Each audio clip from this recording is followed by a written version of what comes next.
tanta importancia a él, porque realmente, pues a nosotros sí, nos vino y nos robó, pero abrió pues una puerta y un camino de la historia, sí o sí, como lo haya hecho, ¿no? A lo mejor explota, se va a aportar pues a lo que es la lectura. O sea, yo lo que les decía es que a mí me sonaba muy bueno todo este nuevo modelo educativo, porque pues se va a hablar de lo que es la equidad de género, se va a hablar sobre los valores, los derechos humanos, toda esa parte viene muy pesada, o sea, pesada porque a lo mejor medio conocemos y tenemos que investigarlo un poquito más, ¿no? Porque el programa se va a basar en eso. A mí lo que me causa como ya entrando como en materia es la parte de cómo lo vamos a manejar. Creo que los contenidos o como se venía manejando, como nos lo venían mostrando el nuevo modelo educativo, a mí se me hacía muy bueno. Yo decía, ah, mira, un buen cambio. Sí, yo pensaba que era como innovación, pero la realidad es que no. O sea, sí se está tomando mucho de lo que era el porfiriato o la educación de ese tiempo, pero vamos viendo también, ya es como ahorita vámonos con cuidado porque están haciendo cambios muy, ay, ¿cómo puedo decir? Pues yo digo que muy extraños, están raros desde los libros, las metodologías que quieren que utilicemos. Por ejemplo, nos mostraba ahí en el PDF donde viene lo de los libros, las metodologías que tenemos que usar. Dentro de estas metodologías, pues la intervención del docente es poca, eres una guía nada más. Entonces, la información se las tienes que ir dando a los chicos para que lo vayan ellos como organizando y vayan ellos solos construyendo lo que es su proyecto integrador. La intervención, recuerden que dentro de un proyecto, pues es muy poca la que hace el maestro. A mí se me hacen buenos los proyectos integradores, pero siempre y cuando haya como esa clase, esa dinámica de contenidos, de trabajarlos primero, que los tengan ellos y luego plasmarlos ya en un proyecto. Y ellos están brincando esta parte, es vámonos luego al proyecto. Entonces, entonces ya todo se va a basar, sí, todo va a ser base de proyectos. Preescolar ya trabaja con proyectos, pero pues el contenido de preescolar no es tan amplio como es el de primaria, entonces es donde nosotros decimos, ¿qué vamos a hacer? ¿Cómo le vamos a hacer? O sea, ¿realmente va a funcionar? Esa es la duda. Carmen, adelante.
Indagatoria.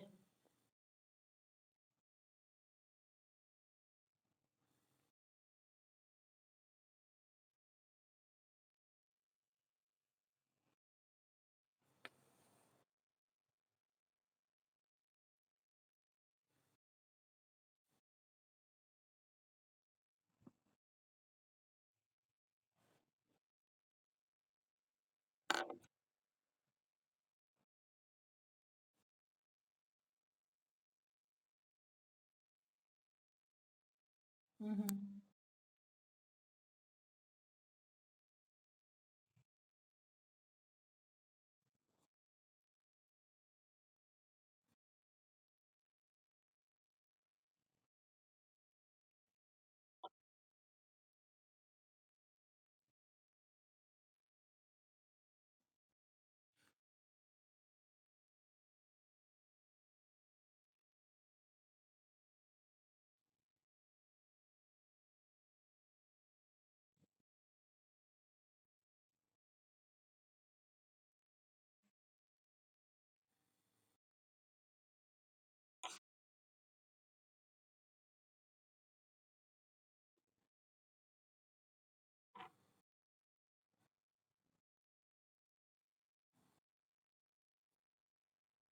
ujú.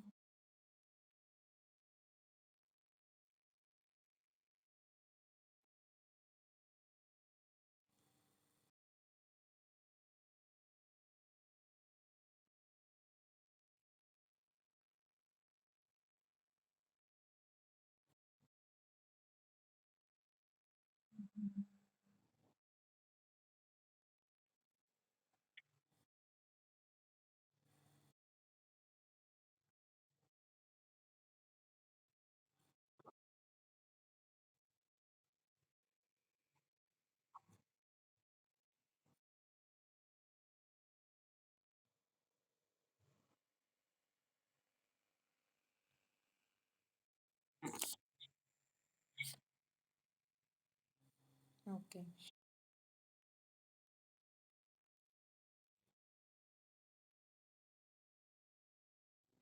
Es que es lo que te decía, o sea, muchos que trabajamos ya con o que trabajamos con el, no, con el modelo educativo 2017 y estamos como tan internalizados con que el cambiarlo va a ser como de reorganizar toda nuestra mente, o sea, todo, ¿no? Por eso nos están metiendo mucho esta parte de reaprender, reaprender, reaprender.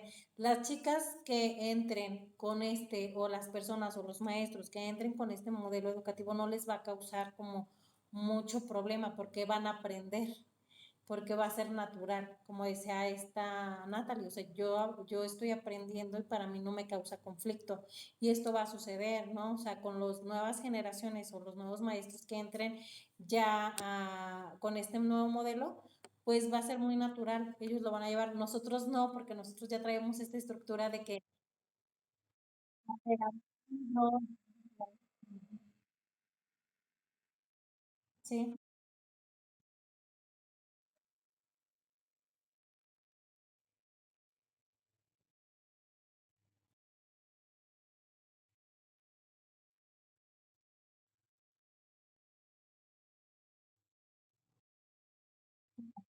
metodología,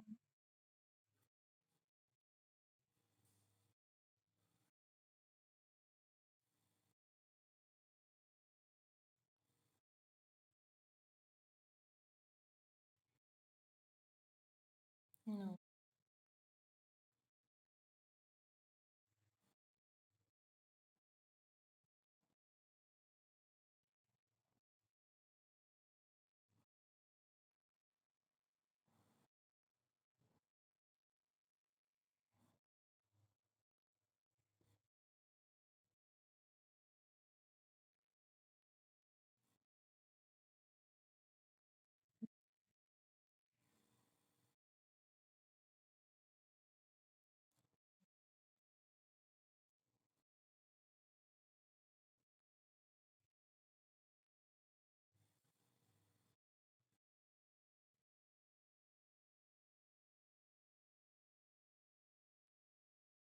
no.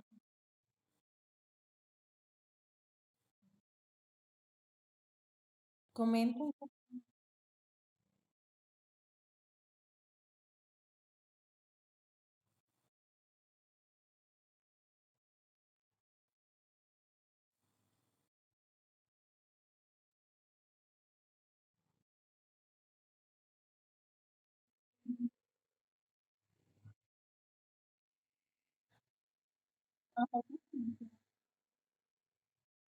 pues comenten, ejemplo, a los chicos les di metodología de la educación.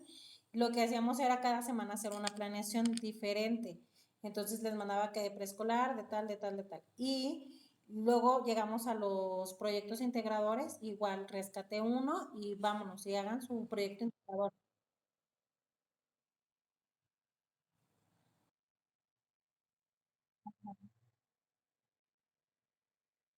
Y que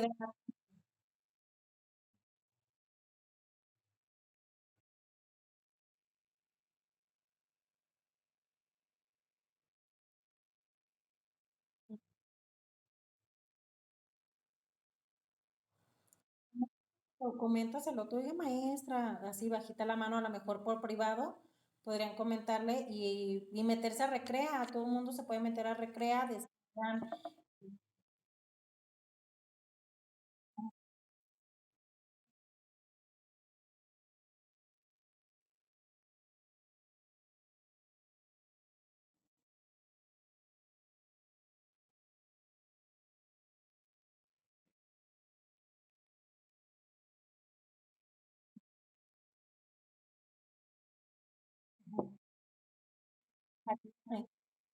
yo lo ponía a veces el mismo tema y, luego lo hacíamos aquí en la clase, entonces era bien padre porque todos teníamos el mismo tema, pero todos lo daban bien diferente, entonces no, porque lo que a ti no se te ocurrió le ocurrió al otro y te puedes empapar de más. Entonces es lo interesante. Propónganlo a la maestra, ustedes que estén, y de todos modos, métanse a Recrea, váyanse a proyectos integradores y vean la estructura que es, les va a servir muchísimo.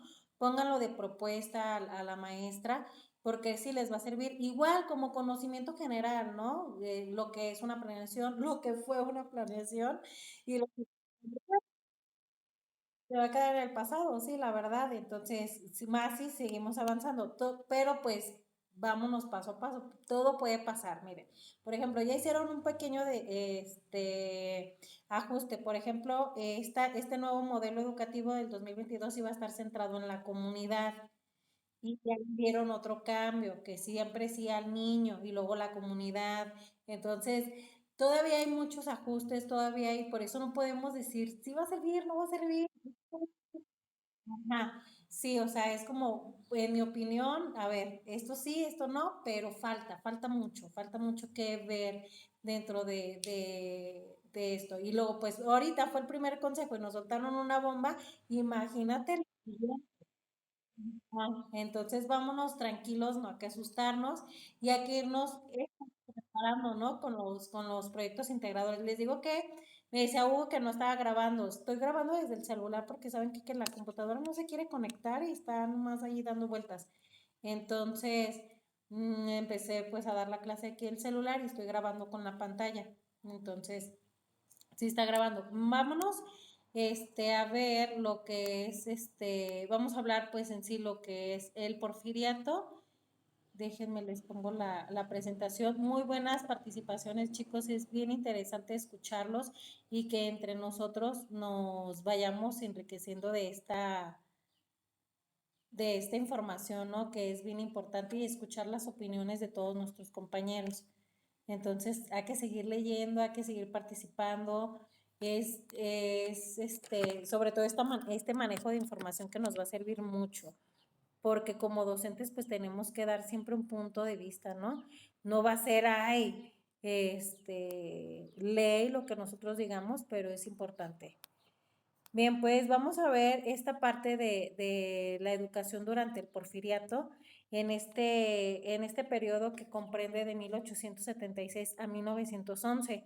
Entonces aquí pues vemos que Porfirio Díaz pues estuvo mucho tiempo en el gobierno y aquí por ejemplo pues se hacen muchas modificaciones, sigue la educación con muchas modificaciones, ¿no? Qué libros de texto emplear, cuáles se empleaban, qué contenidos eran. Si se fijan, dentro de las lecturas que veíamos también ahí, por ejemplo, les preocupaba mucho dentro de lo que les querían enseñar, que era esta cultura como general, que no tuvieran como este conocimiento que tiene una persona preparada, ¿no? Entonces había que explicarles, pues, de que, pues, si un niño de quinto grado va a conocer el sistema digestivo, todo el cuerpo humano, pero no va a tener el mismo conocimiento que un doctor. Entonces era como ir comparando y bajando y haciendo estos niveles de conocimiento que ellos tenían que dar a conocer a los alumnos, ¿no? Aquí, por ejemplo, pues se sigue viendo que hay mucho alfabetismo, todavía hay personas que no saben leer, no saben escribir, pocos son los que van a la escuela o el límite aquí pues era nada más eso, aprender a leer y escribir, sobre todo en los pueblos indígenas. Aquí, ya entrando como en materia, nos dice que las influencias educativas del momento fueron Pestalozzi, Froebel y Herbert, entre otros pedagogos, quienes fueron conocidos por Carrillo. Carrillo era como le podríamos llamar como secretario de Educación de pública, que lo ubicaríamos como en ese entonces, pero era instrucción, y era esta persona que se dedicaba, ¿no? A ir orientando todo lo que se trabajaba en el entorno educativo. Entonces, aquí vemos que había mucha influencia de pedagogos extranjeros, 100% mexicanos, no tanto. Entonces, dice, Pestalozzi conceptualizó la educación con un enfoque netamente social. El objeto de la educación es preparar a los hombres para lo que deben ser en sociedad. Aquí empieza esta super frase conocida, educar para la vida. Desde aquí empieza. Y es una frase que tenemos ahí por ahí escuchándola mucho, ¿no? Educamos para la vida, educamos para el hacer, para ser funcional, porque esa es uno de los objetivos de la educación. Entonces aquí empiezan, por eso había como talleres para irlos educando, ¿no? Si se fijan anteriormente, a lo mejor no nos regresamos tantos años atrás, pero en la época, no sé, de los 70s, 80s, nuestros papás, nuestros tíos, les tocaban nuestros talleres en la secundaria, que de carpintería, que de esta de las máquinas de escribir, ¿qué otra? No sé, el de costura y esas cosas. Para mí, por ejemplo, no me tocaron, pero se les daba como esta educación, ¿no? Para que ya fueran tener este trabajito donde se pudieran pues dedicar, ¿no? Y que fueran funcionales para la sociedad. En 1905 se creó la Secretaría de Instrucción Pública y Bellas Artes encabezado por Justo Sierra y en 1910 empezó a funcionar la Universidad Nacional de México, cuyo titular fue también Justo Sierra. Aquí por otra parte, pues la iglesia se expandió su labor educativa, solo contaba con el 4% de los planteles existentes en 1910 y la centralización era un problema importante y al utilizar este término se refiere a no solo a la Ciudad de México, sino también a las capitales. Aquí, por ejemplo, lo que sucedía es que al principio de esta instrucción pública, lo que hacen es que se centraliza en la Ciudad de México y en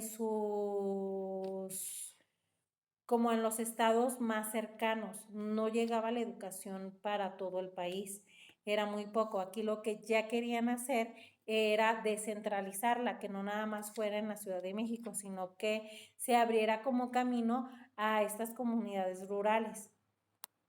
Pero fíjense hasta cuándo, en 1910. Bien, aquí lo que dice nos mencionaba Carmen, ¿no? Que ya había un modelo educativo que se implementó. Entonces aquí era supuestamente, porque luego suena muy bonito, pero es lo que yo les digo, o sea, volteamos a ver atrás y decimos, no es cierto, o sea, claro que no. Ya había, claro, personas que podían y tenían la oportunidad de estudiar ya una carrera, por eso pues ya existían doctores, abogados, pero era lo que más existía, ¿no? Como doctores y abogados, maestros, era como esas carreras como las que más. Y pues aquí nos dice, ¿no? Que aquí lo que querían era brindarle una visión exacta de su realidad basada en la experimentación y la observación, o sea, de educar para la vida, ¿no? Ser funcionales.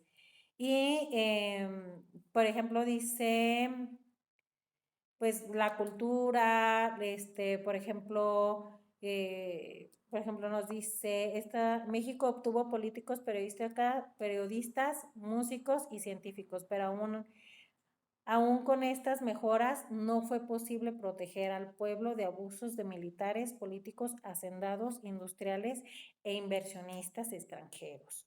La modernización del país, de su sistema educativo, no llegó hasta las fábricas, las colonias alejadas del centro de las ciudades, los pueblos y las rancherías. O sea, era hasta cierto punto donde llegaba toda esta gran educación.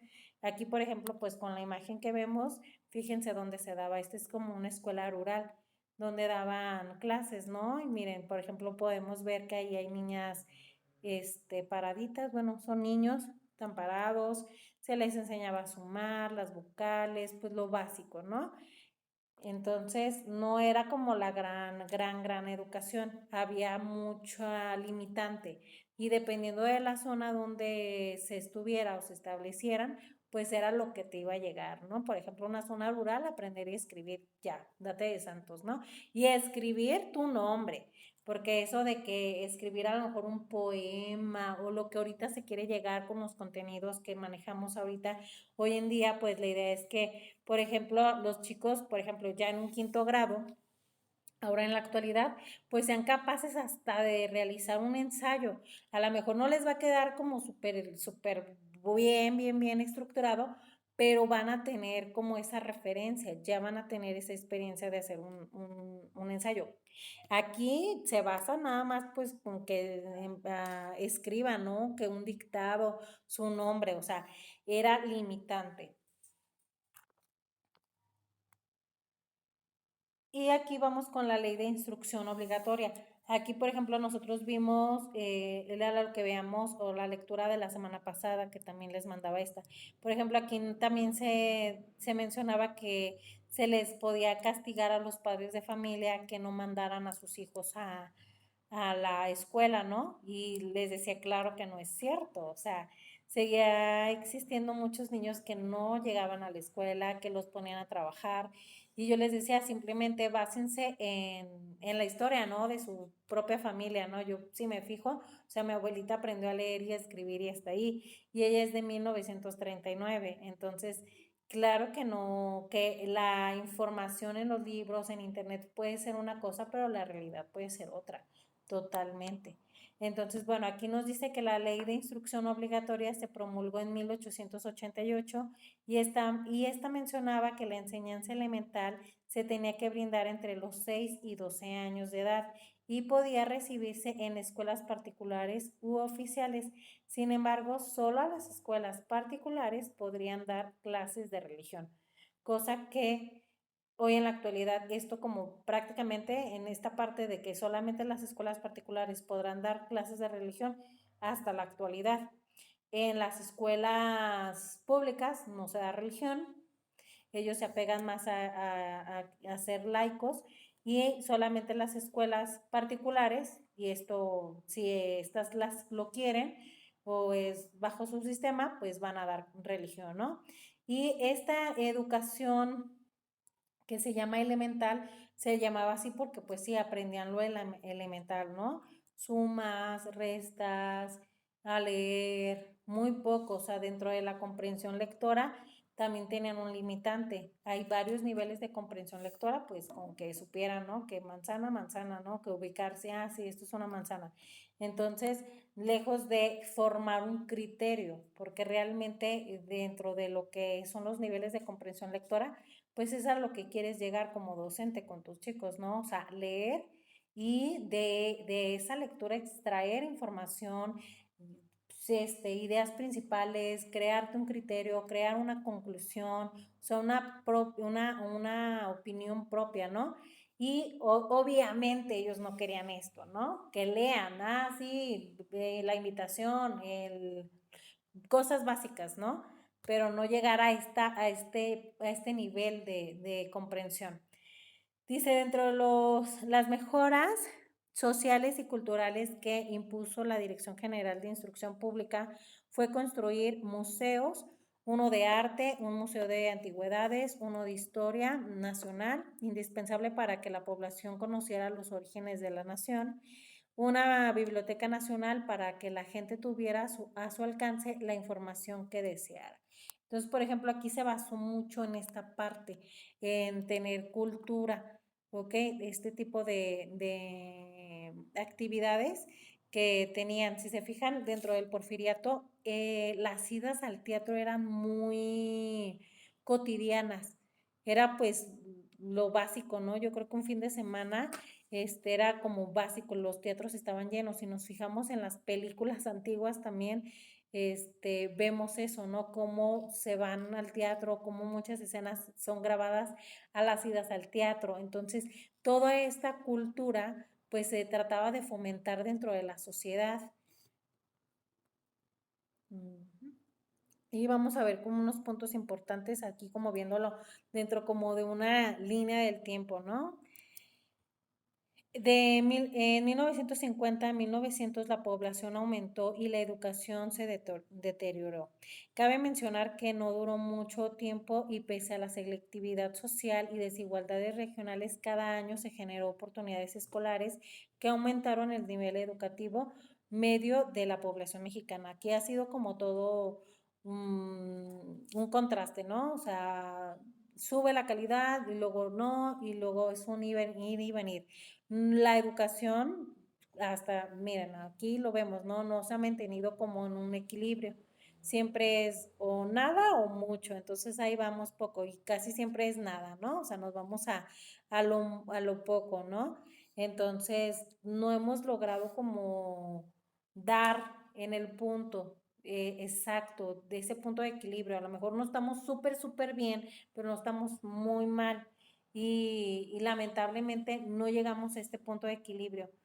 Vamos, ahí vamos y se hacen metodologías y se crean nuevas leyes dentro de la reforma educativa, nuevos modelos, pero seguimos teniendo este atraso, siempre, ¿no? Siempre ha existido este atraso dentro de lo que es el sistema educativo mexicano. En 1959, las escuelas normales de primarias y preescolares reformaron sus planes y programas de estudios. De estudios se capacitaron y titularon más de 17,000 maestros. Aquí, por ejemplo, esta parte también es muy importante porque durante el porfiriato, se abren lo que son las normales y también se abre la educación preescolar, cosa que no había. ¿Ok? Entonces, no es obligatoria, pero ya se abre como esta educación inicial, ¿no? Y aquí en 1980 implicó la multiplicación de escuelas en todo el país, así como también el crecimiento de algunos niveles escolares. Ya estamos hablando de los ochentas, ¿no? Donde ya hay más oportunidades, donde ya había más escuelas, donde había preparatoria. Y aquí todavía la preparatoria no es obligatoria, solamente hasta la secundaria, ¿no? Pero ya hay como más urbanización también dentro de lo que es nuestro México. Durante ese mismo año, durante ese periodo, esa década de los ochentas, el presidente López Portillo elaboró un Plan Nacional de Educación.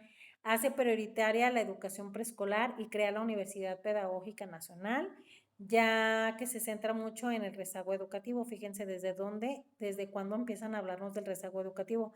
Esta palabra o esta prioridad dentro de la educación tuvo mucho auge también ahora como en el 2016, 2017, donde todos los consejos técnicos hablamos de esta parte, ¿no?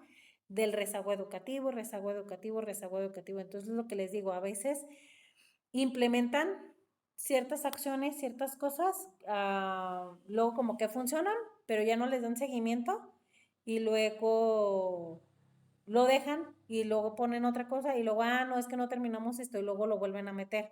Fíjense, aquí estamos hablando de los ochentas y ya obviamente había un rezago educativo y este rezago educativo desde que empezó la educación ha existido, ¿no? Pero se le va dando por temporadas, les digo, o sea, de repente la educación es por modas. ¿Todavía tenemos tiempo, chicos? Porque les digo que estoy desde el celular y luego no alcanzo a ver bien.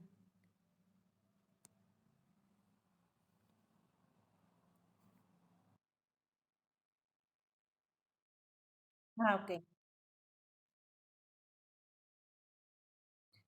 Ajá. Ah, pero el link no se ha cortado, ¿verdad?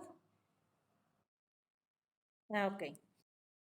Bien, entonces, esta parte, ¿no? Que les digo que de repente la educación es de modas. O sea, por ejemplo, llegó la moda de, obviamente este tiempo no me tocó a mí, pero me acuerdo mucho que, sí, como el 2015, 2016, era trabajar contra el rezago educativo.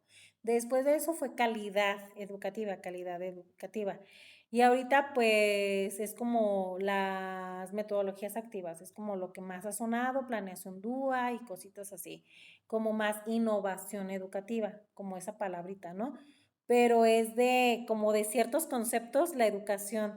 Entonces, por eso hay muchas modificaciones y les digo, como que no hay un seguimiento, cortan algo y luego ya meten otra cosa y luego, no, es que no nos funcionó esto, otra vez hay que volverlo a meter. Entonces, hay mucha revoltura.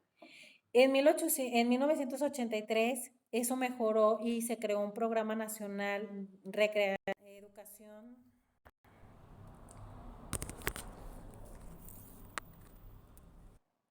Ahí está. Entonces, y después de esto, en 1993 se crea una ley, una nueva ley de educación. Entonces, esa se las quería mostrar. Entonces, si vemos aquí, pues ahora sí, toda la historia, vemos cómo se ha ido como estancando, luego sí, luego no, y no hay como esa secuencia. Aquí, por ejemplo, lo que fue toda la parte del porfiriato, hubo mucho limitante dentro de lo que fue la educación, hubo mucha cultura, pero para algunos, ¿ok? Solo para algunos, esa fue la desventaja. Claro que Porfirio Díaz hizo muchísimas cosas muy buenas para el país, por eso ha sido uno de los presidentes pues, más importantes y más conocidos dentro de México y fuera de. Entonces, ajá, tenía que, ¿no? Y hasta él mismo decía que todavía no están preparados para que los deje. Y decía, estos ignorantes. Entonces, eh, ajá, exactamente. Y porque tenía esa visión él, ¿no? O sea, él estudió fuera de México, él tenía esa visión que muchos mexicanos no teníamos. Y lo que les digo, o sea, puede pasarle a todo mundo y a todos nos puede pasar. El hecho de que tú vivas siempre con una sola ideología y tengas como esos aparatitos que usan los caballitos, donde no ves para los lados, solamente ves hacia un punto, pues hace que vivas en la ignorancia, ¿no? Entonces, ¿qué pasaba con este hombre? Que la mayoría del pueblo era ignorante y que él sí tenía la educación y él sí tenía esa visión fuera de México, obviamente él viajaba y conocía otros países, que por eso quería llegar aquí y a innovar muchas cosas, pero lo hacía hasta cierto punto, no lo hacía pues general, no le ayudaba tanto como a los pobres. Entonces había mucho rico, pero había muchos pobres. Entonces era como la distinción que hubo en su periodo. Entonces, bueno, dentro de este avance del tiempo, nos menciona aquí que antes de 1993 la escolarización obligatoria solo consideró la educación primaria. Este año se amplió la educación secundaria, o sea, fíjense, hasta el 93, hace 29 años. Dice, este año se hicieron públicos los programas de estudios para la educación secundaria. Entre algunos de sus propósitos se plantea como indispensable una educación secundaria de mayor calidad formativa y se señala que el plan es un instructivo para organizar el trabajo escolar y el avance cualitativo. Entonces aquí ya se hace como obligatorio toda esta educación de hasta la secundaria, ¿no? Entonces, fíjense, hasta el 93, en ese año yo nací, entonces no fue hace mucho. Y aquí dentro de esta reforma educativa viene este artículo, el artículo 41, que nos menciona lo siguiente. La educación especial está destinada a individuos con discapacidades transitorias o definitivas, así como a aquellos con aptitudes sobresalientes. Atenderá a los educandos de manera adecuada a sus propias condiciones con equidad social, destinada a individuos con discapacidades transitorias o definitivas, así como aquellos con aptitudes sobre... aquí se repitió. Entonces, este artículo es el que más resalta dentro de esta ley de educación o esta nueva ley de educación de 1993. Fíjense de lo que nos habla. Nos habla de esta educación especial, que deben de ser tratados con equidad, con respeto, y que ahora que vimos lo que fue la educación especial, que decíamos, es que todavía falta mucho, ¿no? Y esto no es nuevo, y esto tenemos que capacitarnos, así, fíjense, desde el 93, desde hace casi 30 años, se estableció esta parte que no se ha trabajado al 100%. O sea, si realmente el artículo o en la ley que ya estaba establecido se hubiera trabajado desde ese entonces y se hubiera trabajado realmente como es, ahorita 30 años después, la educación especial tendría que ser un boom, tendría que ser otra cosa. ¿Ha habido avance? Sí. El que debería después de 30 años, yo creo que no, falta mucho, ¿no? Entonces lo veíamos ahora que vemos educación especial, que, en ese aspecto hay mucho que hacer todavía, hay mucho que prepararnos nosotros como docentes. Entonces, es lo que les digo, o sea, a veces el artículo, la ley federal, el modelo educativo, el plan y programa de estudios puede decirnos una cosa y la realidad puede ser otra. Por eso les digo, o sea, ahorita no hay que dar, ¿no? Como por sentado ya algo dentro de este modelo educativo. Es que va a ser un fiasco, es que esto, es que lo otro. Es si va a funcionar, no va a funcionar. No podemos todavía dar como una opinión como definitiva porque es lo que les digo, o sea, nos están dando información, pero pues una cosa es lo que ahí diga y otra cosa es lo que se haga. Y así siempre ha sido dentro de la educación. Ah, pero es que dijeron, no, pero pues háganlo de esta forma. O es que el supervisor dijo que no, nada más hagan esto. O ahora sí, pero es que no nos lo pidieron, secretaría dice, pero el supervisor dice que sí lo entregues. Entonces, estamos, ahora sí, pues dependemos lamentablemente de este sistema que está formado por muchas personas y pues estamos a la espera, ¿no? De qué sucede, qué nos dicen, qué nos indican. Entonces falta mucho que hacer. Y aquí esta es la prueba. Aquí, bueno, les puse un pequeño esquema de todo lo que es el porfiriato, para que lo analicen con más calma. Aquí, por ejemplo, Baranda, que era como al que le podemos llamar también otro de los que fueron pedagogos importantes dentro de este tiempo, que le podemos llamar como secretario de Educación Pública, que hizo mucho por el pueblo, ¿no? Y que hizo mucho por la educación también. Entonces aquí nos habla de lo que fue la reforma de la escuela elemental, la ley orgánica, que fue una de las lecturas que les envié, la dirección de instrucción pública, cómo fue como cambiando, ¿no? Y la política de Joaquín Baranda. Entonces, aquí viene como un pequeño resumen también de lo que hemos leído nosotros dentro de nuestras lecturas. Denle una checada y contrástenlo con lo que hemos leído. Y por último, pues algunos datos, ¿no? De Porfirio Díaz. Entonces, aquí vemos que él pues tenía inversiones, uno de sus países inversionistas era Francia. Tenemos que aquí él crea o durante su mandato se crea la UNAM en 1910. Tenía él esta idea, ¿no? Que la cultura para todos, la creación de museos, pues hacer un pueblo más culto. Y pues esta idea de los maestros capacitados, ¿no? Que habían comentado ustedes desde el principio, de estas normales, ¿no? Entonces,